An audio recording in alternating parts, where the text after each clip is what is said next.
got burned on a 97-yard touchdown pass against the Jacksonville Jaguars on Thursday night.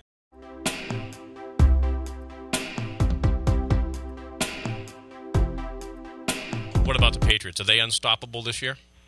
Pretty much. I mean, I know people already are parsing through what happened on Thursday night in the first exhibition game against Jacksonville. And look, they didn't play most of the starters. Tom Brady didn't see the field. There was an opportunity to see Jimmy Garoppolo. I thought he played fine. They're going to be they're the favorite to win the AFC without question. I mean, there's talk about going potentially 16-0 in the regular season and then finishing it off, unlike they were able to do in 2007.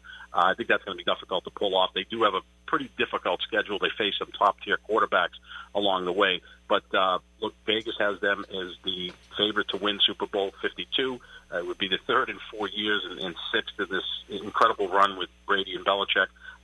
They don't have many, if any, holes. When you're talking about the backup offensive tackle as a question mark, that means you're pretty solid on both sides of the ball. Again, injuries are always concerned, but that's something you can't control. And then how you're playing down the stretch, that's something that the Belichick teams normally are very, very good at. They tend to peak and play their best football December into January. So, sure, they look like the odds-on favorite, especially in the AFC. I don't really feel there's a team that is as solid as them in the AFC that can knock them off. Now, if they get to the Super Bowl, then you're going to be playing a team that's worked its way through the NFC, which, quite frankly, is a deeper conference, and you'd be playing a team that, might be on par with you when you get to Super Bowl Sunday next February. We're speaking with John Sapochetti. John, so the exhibition game the other night, Thursday night, they allowed 447 yards. It was a 31-24 loss, and there were some big plays that they gave up. But what does that mean, really? Well, they just want to get a chance to look at some players that they're not going to be able to look at during the season, and then it also allows them to make judgment on who stays and who goes.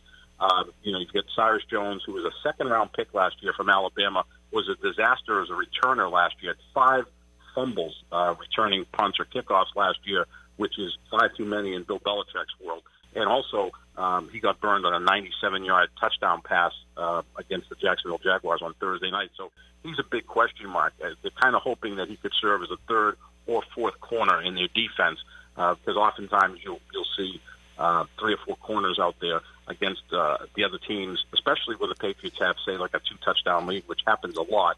You may load up with a lot of guys in the secondary, and you hope that Cyrus Jones, who was a second-round pick again, that in the first pick that the Patriots had in the 2016 draft, and so far he's been a disaster. So you got to see him the other night, and it didn't go all that well. Jordan Richards, who was a second-round pick at safety the year before, also had a very, very tough night. But those are supposed to be backup-type players on this roster. They're secondary when they have their A players out there, Malcolm Butler, Stephon Gilmore, Devin McCourty, Patrick Chung. That's as good a secondary the Patriots have had in several years, and I think that's going to be what makes them a very, very good defense. You mentioned injuries, and of course that's something. There's nothing you can do about injuries. What about our everyone's favorite Gronk? Is he going to be healthy enough? You think he makes it the season, or how many games in before he's out? Yeah, that's always a big question, Chris, with Gronkowski. I mean, this is a guy whose skill set is probably better than anybody that's ever played the position. We're talking about someone, 6'6", 270 pounds. He looks a little leaner this year. He's been on the TB12 diet for the last several months here in the off season, so he looks a little leaner. Maybe that will help him to be more fluid and flexible in his body. But a lot of the injuries he's had, you're talking about a back. He's had that several times, and that's something that doesn't heal easily, and it's at your core, especially an athlete at that level. So you kind of hold your breath with Gronkowski. And oftentimes I think what they can do is try to manage his snaps. You don't see him playing the exhibition games. You just don't. The first time you'll see Gronkowski on the field this year will be on Thursday, September 7th against the Kansas City Chiefs.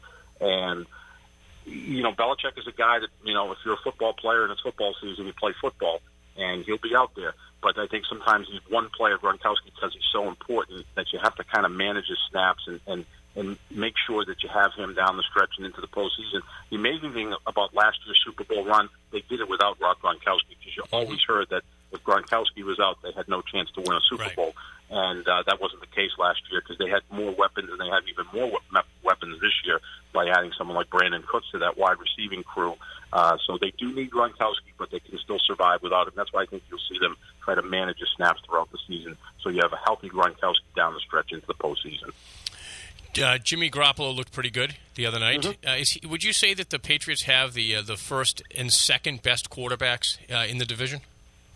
I still think Jay Cutler is incredibly talented. Now, again, there's some issues with Jay Cutler that it doesn't look like he really cares about what happens on the football field. That could just be his personality. He's still a very talented quarterback. He's going to be replacing Ryan Tannehill in Miami. Tannehill's out for the year with knee surgery. Tyrod Taylor is a good quarterback as well, very mobile, pretty accurate passer. And then, of course, the Jets just have a cluster, at quarterback. It looks like they're tanking to get Darnold, the quarterback from USC with the first pick next year. I used to make a case that the Patriots clearly have the best quarterback in the division and in the entire AFC and perhaps in the entire league. I'm still an Aaron Rodgers fan, you know that. Well, but obviously Tom Brady is the best quarterback in the AFC without question, and I think Garoppolo could be the third best quarterback in that division. Cutler, if his head is on and he's playing with Adam Gase now as his head coach, who was his coordinator with the Bears, he could be primed for a decent season because they have some weapons there in Miami. So I'd say the Patriots have the best quarterback in the AFC East by a long shot, and that's, of course, Tom Brady. But I'd say that Garoppolo is probably the third best quarterback in the division. Now, of course, as the listeners are going to come to learn throughout football season, that John Sapochetti is at heart a Green Bay Packers fan. Yes. What are your thoughts so far on the Packers? I think they're going to be just fine. Again, the big question with them is defense. Aaron Rodgers is 9-7 in the postseason. He's won a Super Bowl, and the amazing statistic is in those 7 losses, the Packers have surrendered 37 points per game. No quarterback's winning playoff games when your defense gives up 37 points per game. So their playoff failures since winning Super Bowl 6 years ago have been more about the defense than the offense, clearly. I'm just hoping, and I've been hoping for this for several years, that the Patriots and Packers meet in the Super Bowl. I think football fans would love that. You see the two best quarterbacks go head-to-head, and they're actually pretty good friends. They keep in touch, and I know that Rodgers supported Brady during that Deflategate fiasco, and they both respect each other immeasurably. So I'm hoping the Packers stay healthy, cultivate a decent enough defense to get to the Super Bowl, and then in early February I'll be insufferable if the Packers are playing the Patriots in the Super Bowl, especially if they win the game. If they don't win the game, you may not hear from me for a couple weeks. So we've been speaking to John Sapochetti. John, what's your Twitter handle if people want to follow you? At JohnSap25, and we're kicking off a new website, JohnSapochetti.com. There'll be some new columns posted up there and some interviews and so forth. So JohnSap25 for my Twitter handle, and John Sapochetti. Let me spell it. It's not an easy name. SAPOCHETTI.com. That's the website. Hey, perfect. John, thanks so much for joining us. I look forward to speaking to you next week. Thanks for watching. And if you would like to get more videos like this, please hit the subscribe button below on the WBSM channel. Subscribe to WBSM, and that way you'll always get the latest videos here from Sunday Brunch and the other wonderful programs on WBSM.